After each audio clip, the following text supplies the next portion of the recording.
10DLC is a huge pain. So all of last year, we started working for this company and we were developing AI agents for them that needed phone numbers. And they needed phone numbers for a really simple task. They were really only talking to like 1 or 2 people tops. But because of our use case, we needed 1 phone number per agent because we had no way, if we got an incoming text, to be able to know who that text was from. Instead of just like getting 1 phone number, 2 phone numbers, or 5 phone numbers and routing all 4,000 plus agents through those phone numbers, we had to figure out a way to get 1 phone number per agent. Now, I knew nothing about 10DLC at this time. This is about a year ago.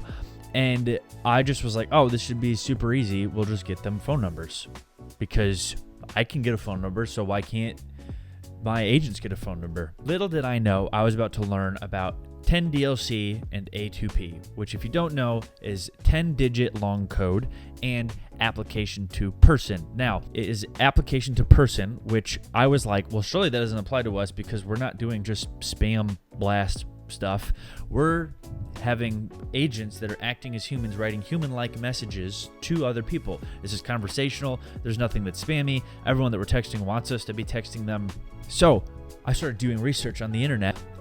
I had no idea the headache that I was about to dive into. The first place that we looked, I think, was Twilio, and I was like, okay, these guys are big. There's a lot of regulations here. It's really cool. It seems cheap, but let's go look at other places because it seemed like it was going to be a headache to jump through because I tried to sign up and tried to send my first text and it was like, oh, to send a text, you have to like register and do all this other stuff. And then it was like, as of a few years ago, it was like 2023 or something like that. It was like, you cannot do any outbound unless you like do all this registration stuff. So I was like, okay, well, let me go find a carrier or a partner who doesn't care as much about this regulatory stuff. Because I didn't know that AT&T, Verizon, T-Mobile, and the FCC were the ones behind this. I just thought this was Twilio being a pain in the butt. So I went and found pretty much every other possible provider you can even think of about 10DLC numbers, texts, and we didn't really care about phone calls because we just needed to do some messaging with the use case. That was it. It was really simple, super, like each agent maybe was sending 10 messages a day tops. They weren't even doing messages every day. So I was like, this is super simple. This is going to be really easy. We, at the time, tried to talk to some more direct carriers, and they didn't really want to mess with AI. And then we tried to talk to some other carriers, and they didn't really like what we were doing. And then finally we went back to Twilio, and we're just like, okay, I guess we're just going to have to deal with this headache of all of this registration stuff. And then when we got there, none of the campaigns made sense for anything that we were doing because all of this was designed with marketing blasts and promotional emails and updates and stuff like that in mind because there was a very little use case for at scale messaging people like a human, like an AI would. I mean, sort of human. We were working on the M-dashes, but so all of these campaign types didn't apply to us, really. I mean, they kind of did a little, but because we weren't doing marketing blasts, we weren't doing updates, nothing with healthcare, and so we had a few calls with the team at this provider, and finally landed on a campaign that felt like it applied to us. But through this whole process, we were trying to learn everything because we were trying to be compliant and do the right thing and file the right way and make sure we're following the rules. But it was so confusing. There's so much there, and it was pretty automated. I mean, we had to do a lot and we had to wait a lot for what we were working on. But it didn't feel, even though there's tons of documentation out there, we felt lost. Like I was like, I have no idea. I have no idea what I'm doing.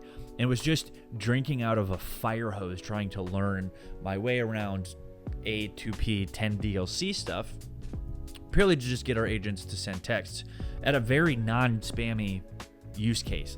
Now, granted, I am thankful for regulations that keeps my phone from blowing up. Some people still slip through.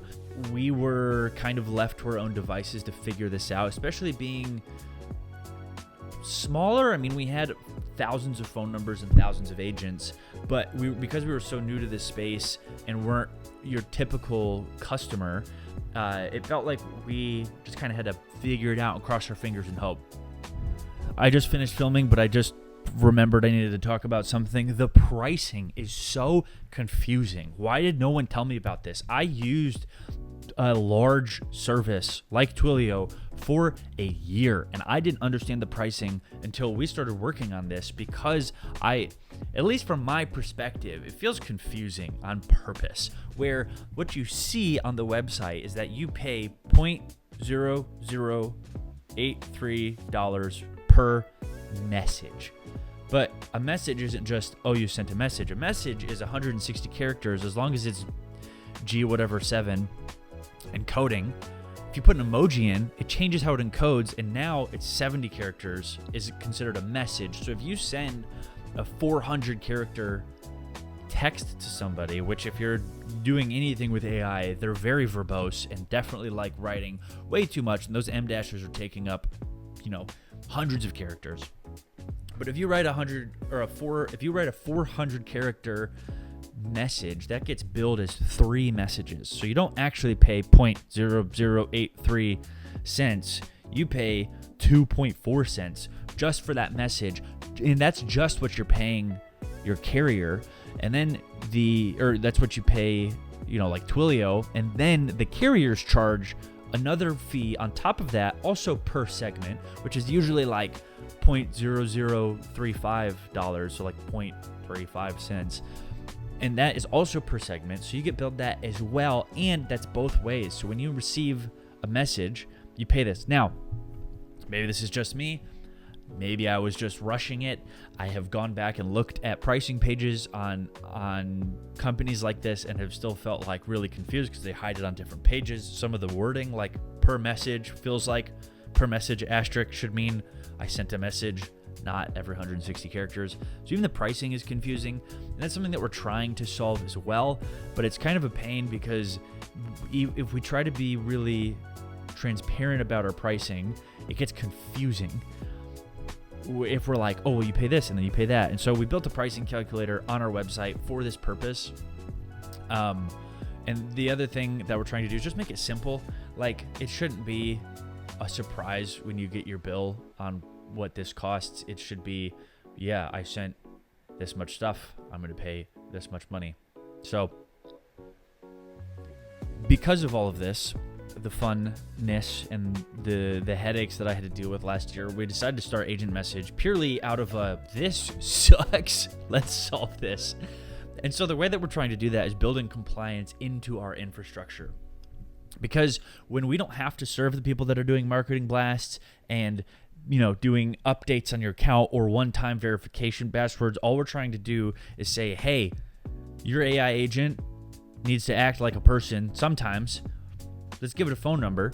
We're actually able to build all of the compliance stuff that T-Mobile wants, that AT&T wants, that the FCC wants, that everyone wants into our system, where we can just say, oh, you can't do that, blocked. Like, there's no bulk send endpoint. You can't text 100 people with our service because we're not trying to solve for that. So if you want to text 1,000 people, don't work with us. So we're at the early stages right now. We're pending our CSP status, which means that we can file all this stuff for you. We've got a partnership with a tier 1 network provider, so we'll be able to be competitive pricing wise. If AI agents keep going at the way that we're going, and I could talk for a long time about what I think about AI in the current state of things, but personal assistants and just task doer agents, at least, I think aren't going anywhere. Customer service agents, customer response agents, if you're doing sales and you want, an agent that can just respond to them and answer all their questions. I don't think any of that is going away anytime soon. And phone numbers are just a big part, and texting especially, it's a big part of just staying connected, where you don't need WhatsApp, you don't need to download our special app, you don't need to go on our website. You can just text this number and the AI agent can respond to you. If you've had an annoying experience with 10 DLC or trying to give your AI agents phone numbers or dealing with that, or found something that works for you, let me know in the comments. Would love to hear your story and make sure that what we're designing works for you. Yeah.